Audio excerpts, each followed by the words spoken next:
मेगननि मोदै गनाया खुसिजों गदों दा न'आव सफैनो हाबाय बिराद गोजोननायखौ मोनबाय आं।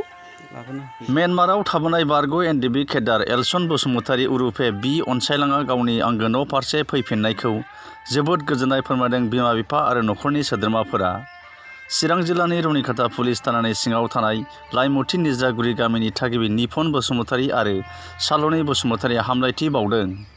दा आंनि फिसायाथ' गोबाव समजों न'आव सफैनो हाबाय दा बहुत गोजोननायखौ मोनबाय आं। जेरैबायदि आं सानदोंमोन मावना जानो हायैखौ मावना जानांदों होननानै नाथाय दा बेबायदिनो जादोंमोन। नाथाय दिनै आंनि मेगननि मोदै गनाया खुसिजों गदों दा न'आव सफैनो हाबाय बिराद गोजोननायखौ मोनबाय आं। लाबोनानै होफैग्राफोरखौबो आं बिराद साबायखर बावो। दा न'आव सफैबाय आरो आंनि फिसाया दा दस्रायाव दंहैयो। दा उनाव आं सुख सान्थि रायज्लायनोसै दा आं रायज्लायनो मोनाखै फंसेबो फिसाजों। आङो माने आंनि फिसालायादि म्यानमाराव फासिनानै थाबोदों माने बेफोर बाथ्राया आंनिफ्राय इसिबां रोखा मोननाय नङा। मा जादों आं बांद्राय बुंनो हाया मानोना जोंनि लिडारफ्रा माखासे बिसयआवहाय खारदों होननानैबो बुंदों, माखासे दिसास होदों होननानैबो बुंदों। दा बेफोरो सारमोनानो मिथिगोन, आं बेखौ बांद्राय स्पस्ट' बुंनो हानाय नङा। ओमफ्राय आं दिनै साबायखर बावनांगोन जे आंनि फिसालाया हजों फासिनानै थाबोनानै गोबां खस्थ' मोनबाय। ओमफ्राय खस्थ'नि गेजेरजों न'आव सफैबाय, बिराद रंजानाय मोनदों। ओमफ्राय सफैनायनि मेन खार'ना जाहैदों माने देरहासार इस्लारिनि इउटुब चेनेलनि टिमनिफ्राय गोबां सहाय खालामदों। ओमफ्राय ओरै माखासे NLFB-निफ्राय हेल्प दङ बेहाय। ओमफ्राय आङो दिनै आंनि फिसाखौ आंनो होफैग्राफोरनो गोबां मान मर्यादा होनांगौमोन, जाहोनांगौ लोंहोनांगौमोन।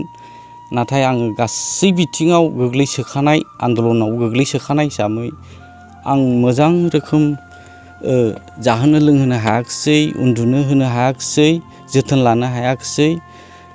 बिथांमोनाखौ आं बहुद बरायनांगौमोन, नाथाय बिसोरखौ इसोरानो लामा देखायथोंसै।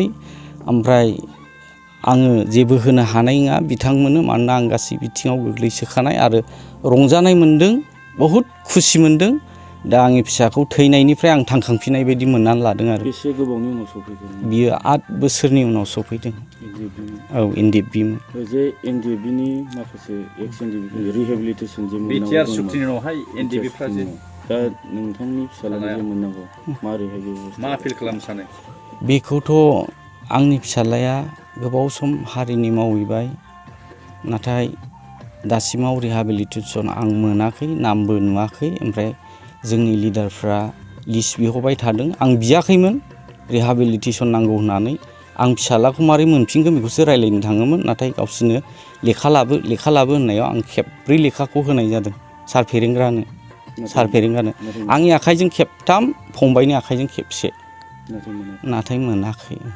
जे नोंथांनि फिसाला मोनोला माने रंजानाय मोनगौमोन, माने माखासे खहा जानाय न'खर गोग्लैसोनायखौ लायनानै जाफिननो हागौमोन आरो। जे नोंथांनि फिसालाखौ केम्पनिफ्राय खारदों, ओमफ्राय ड्राग्स जायो होननानै बुङो। दा नोङो बिफा हिसाबै रायलायखांनायनि उनावहाय माबायदि नों मा बुंनो सानो? जेनेबा माबायदि मोनदाङो जे नोंथांनि फिसालाखौ ड्राग्स जायो होनना बुंदों? बेथ' नङा, बियो एखे थगायथारनाय आरो नङा। आं बहुद रायज्लायदों, फनजोंबो रायज्लायदों, सोंदों।